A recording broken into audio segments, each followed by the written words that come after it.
लेकिन बजट से थोड़ा पहले का अगर हम सिनेरियो देखते हैं तो उस टाइम पे लोग बहुत ज़्यादा परेशान थे कि मार्केट भी अच्छा परफ़ॉर्म करता हुआ नज़र नहीं आ रहा है। ख़ासकर सोना-चाँदी उसने सबसे पहले लोगों को सरप्राइज़ किया अपने प्राइसेज़ से और उसके बाद डिप्रेस कर दिया जिस तरीके से नीचे डिक्लाइन हुए हैं। इस पर आपका टेक क्या बन रहा है सर? सोने-चाँदी कीमतों को आप किस तरीके से एनालाइज़ कर रहे हैं? और गिरावट की बड़ी वजह क्या मान रहे हैं आप?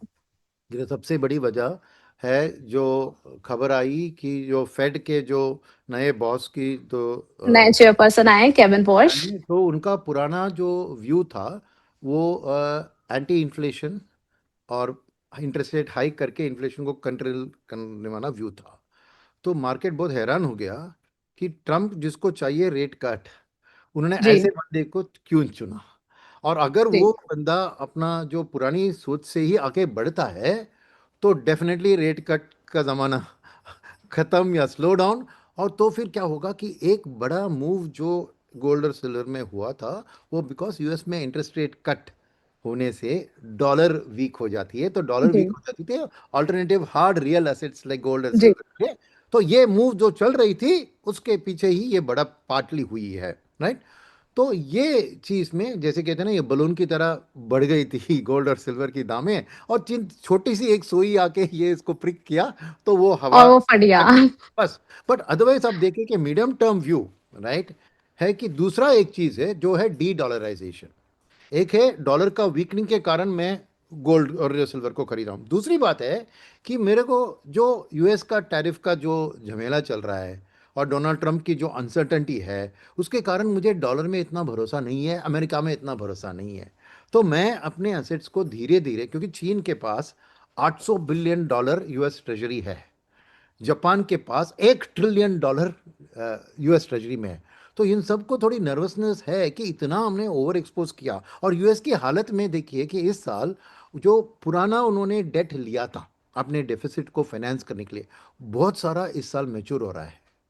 तो रिफाइनेंसिंग की बात उठती है तो ये लोग जब रिफाइनेंस के लिए आएंगे जरूर इसका वो वापस सब्सक्राइब नहीं करेंगे। अब मार्केट में आके बेचना एक बात है, दूसरा जब फ्रेश इश्यूएंस आता है ना सब्सक्राइब करना वो एक बात है।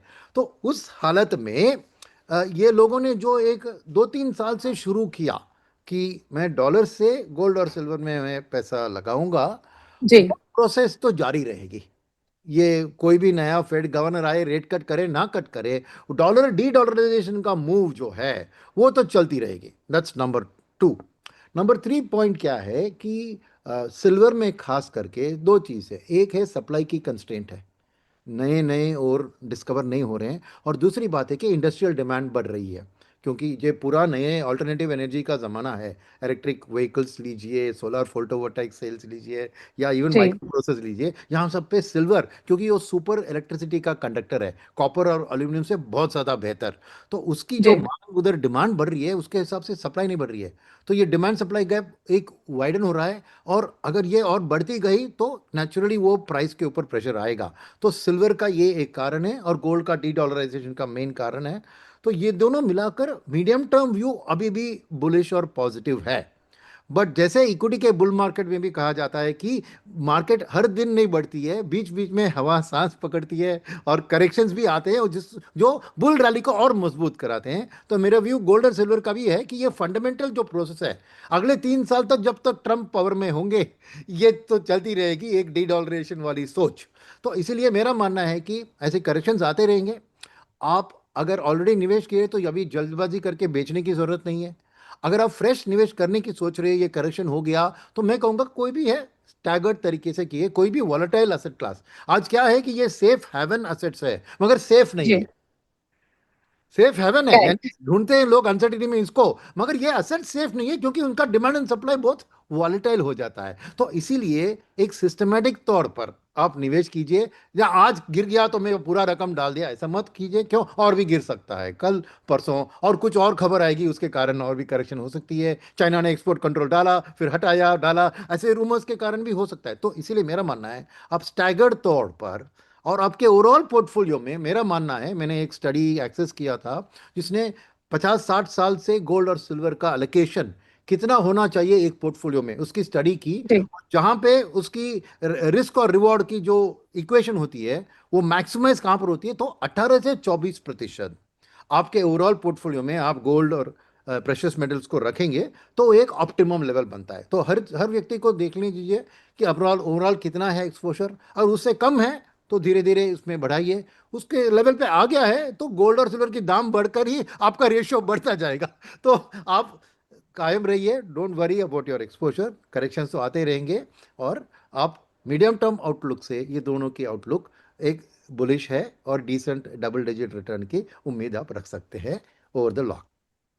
ओके, ये बहुत ज़रूरी पॉइंट था सर, क्योंकि हर कोई ये कह रहा था कि भई करें तो करें क्या? मतलब इन्वेस्टमेंट करने से अब लोग घबरा गए हैं। कल की ये बात है सर, मैंने सोशल मीडिया पे इतने सारे वीडियोज़ देख लिए कि वहाँ पर हर कोई कह रहा था कि आप बिल्कुल हाथ धो के यहाँ पे साइड बैठ जाना चाहिए।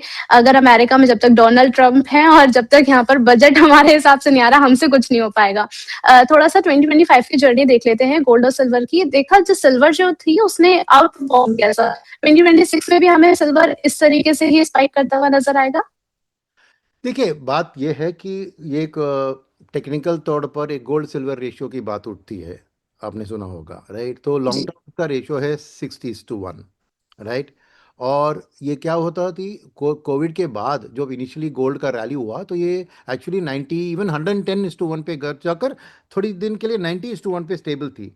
फिर जब ये नई जो चीज़ हुई कि सिल्वर का एक इंडस्ट्रियल डिमांड की पिकअप जो पिछले 2-3 साल में ही बहुत अहमियत थी, तो उससे ये 90 से ये रेशो गिर गिर कर वो 60 को पार करके फिर 50 की ओर आ गई है।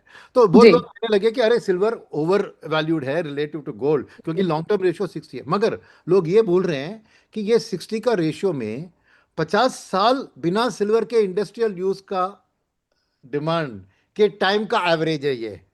क्योंकि जी। ये इंडस्ट्रियल यूज पुरानी जमाने में फोटोग्राफी में तो सिल्वर का इस्तेमाल होता था, मगर वो कितना बड़ा बिजनेस था, उतना नहीं था। तो अब तो वो फोटोग्राफी का नीड तो चला गया। मगर ये रेशियो का 60:1 को लेके जाना जैसे एक only ratio two decide silver gold का वैल्यूएशन, वो गलत है। ये अभी नई लेवल ढूंढ रही है, राइट? तो मेरे ख्याल में ये 50 को पार करके 40 भी जा सकती है। और मे बी एट 40 लेवल्स आप कह सकते हैं कि ये नए रियलिटी को थोड़ा उसने एडजस्टमेंट कर लिया, तो तब आप थोड़ी सिल्वर का relative to gold over valuation की सोचते हैं। अब वो ज़माना नहीं है। अभी कोई मुझे लिए गोल्ड और सिल्वर का जो एक रिलेटिव है आपको मिक्स करके अपना रखना चाहिए। और अभी भी मैं सलाह दूंगा कि आपका 2:1 रेशियो रखना चाहिए, 2 गोल्ड का और 1 सिल्वर का, बिकॉज सिल्वर ज़्यादा वॉलेटाइल है गोल्ड से इंडस्ट्रियल डिमांड के कारण। तो रिटर्न्स भी अच्छी मिल सकती है बट रिस्क भी हायर है। तो 2:, आप जितना भी चुनते हैं, अगर आपने 24 चुना तो 16 इन गोल्ड, 8 इन सिल्वर, वही मेरी सलाह है इन टर्म्स ऑफ दिस। दो सिल्वर का रिटर्न बहुत बेहतर हुआ है, फिर भी एक लॉन्ग टर्म तौर पर उसकी वॉलिटिलिटी को मन में रखते हुए gold is more stable then silver. Okay, यहाँ पे सर थोड़ा-सा हम लोगों का साइकोलॉजिकल जो एक पैटर्न सेट हो गया है, उसको भी थोड़ा-सा हम चाहेंगे कि आप गाइड करिए। क्योंकि जब मार्केट से थोड़े-से लोग निराश होते हैं, तो बहुत ज़्यादा देखा कि लोग जो हैं इन्वेस्टेड हो गए कमोडिटीज़ की तरफ। अब वहाँ पर भी हमारे पास सर डेली मैसेजेस आते हैं, डेली कमेंट्स आते हैं कि हम ईटीएफ में फँसे हुए हैं, यहाँ से तो एग्ज़िट का मौका भी नहीं मिल रहा, क्या करें, क्या करें? आप थोड़ा-सा समझाइए कि जब इतना ज़्यादा अनसर्टेनिटी बन रही है मार्केट में, तो उस तरीके से क्या थोड़ा-सा वो पेशेंस रखें या क्या स्ट्रैटेजी होनी चाहिए उस दौरान? नहीं, मैं वही कह रहा हूँ कि दो थिंग्स है। एक, फर्स्ट एज एन इन्वेस्टर आप अपना रिस्क एपेटाइट को जानने की ज़रूरत है। हर व्यक्ति सेम तरह की नहीं होता है, कोई एग्रेसिव होता है, कोई कंजर्वेटिव होता है। मगर उसके साथ जो होता है कि पास्ट रिटर्न्स को हम ज़्यादा अहमियत देते हैं। जो चल रही है उस चलती गाड़ी पे ही हमें चढ़ना है। जी। तो गाड़ी नहीं चल